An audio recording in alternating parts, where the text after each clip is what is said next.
Mega கூட்டணியை உருவாக்க அதிமுக திட்டமிட்டிருக்கு. அதுக்கான காலமும் கணிஞ்சிருக்குன்னு சொல்லலாம். எடப்பாடி பழனிசாமி தமிழகம் முழுவதும் ஒரு சுற்றுப்பயணம் மேற்கொண்டு வராரு. அவர் கூட்டத்தில் பார்த்தீங்கன்னா எழுச்சி இருக்குன்னு சொல்லலாம். இந்த முறை கண்டிப்பாக வெற்றி பெற்று முதலமைச்சர் ஆகிவிட வேண்டும் என்று எடப்பாடி பழனிசாமி தீவிரமாக இருக்காரு. அதிமுக கூட்டணியில் பாஜக, தமாக ஆகிய கட்சிகள் இருக்கு.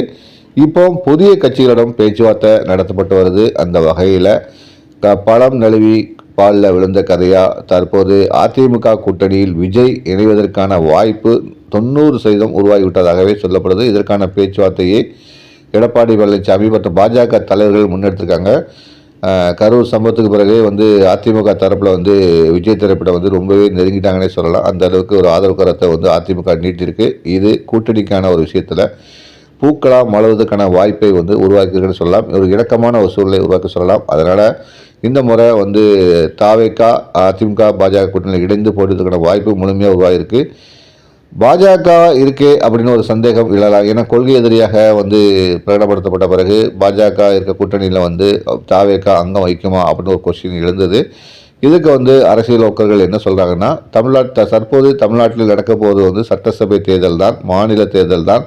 இந்த தேர்தலில் அவர் கொள்கை எதிரியாக பிரகடனப்படுத்தியது திமுகவை தான். அந்த திமுகவை பொது எதிரியாக நினைத்து வீழ்த்த வேண்டும் என்பதற்காக எடப்பாடி பழனிசாமி அணியில் இணைந்து விஜய் களம் காண்பார் என்று ஒரு சொல்லப்பட்டு வருது. கிட்டத்தட்ட இது உறுதியான தகவலாக பார்க்கப்பட்டு வருகிறது. தாவேகா இணையும் பட்சத்தில் அந்த கட்சிக்கு எத்தனை சீட் வழங்கப்படும் அப்படின்னு கேள்வி எழுந்துச்சு. விஜய் தரப்பில் 100 சீட் அளவுக்கு கேட்கப்பட்டதாகவும், இறுதியாக எடப்பாடி பழனிசாமி தரப்பில் 75 சீட் தரப்படும், துணை முதல்வர் பதவி என்று சொல்லப்பட்டதாக தற்போது தகவல் வேகமாக பரவி வருகிறது. உறுதி செய்யப்பட்ட தகவலாகவும் இது இருக்கிறது என்று சொல்லலாம்.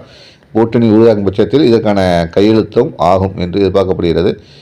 தாவேகா தவிர இந்த கூட்டணியில் வேறு யார் இணைவார் அப்படின்னு பார்த்தீங்கன்னா, இதுதான் ஒரு நூல் ட்விஸ்டாக இருக்குது. இந்த கூட்டணியில் பாமக டாக்டர் அன்புமணி ராமதாஸ் தலைமையிலான பாமக அதிமுக கூட்டணியில் இணைவதற்கு வாய்ப்பு உருவாகியுள்ளது. அதற்கான பேச்சுவார்த்தையும் முன்னெடுக்கப்பட்டிருக்கு.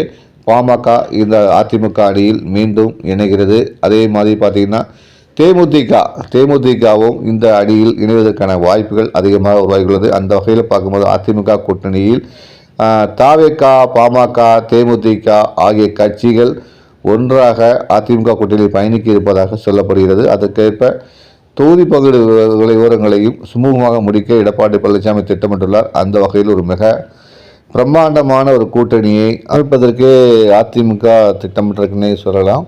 ஒருவேளை இந்த மாதிரி அணிகளுடன் ஒரு கூட்டணி உருவானால் அது அதிமுக கூட்டணிக்கு எத்தகைய வெற்றியை தேடி தரும் என்பதை கமெண்ட் பாக்ஸில் பதிவு பண்ணுங்கள். தொடர்ந்து அரசியல் பேசுவோம். நான் உங்கள் பெனாக்காரன்.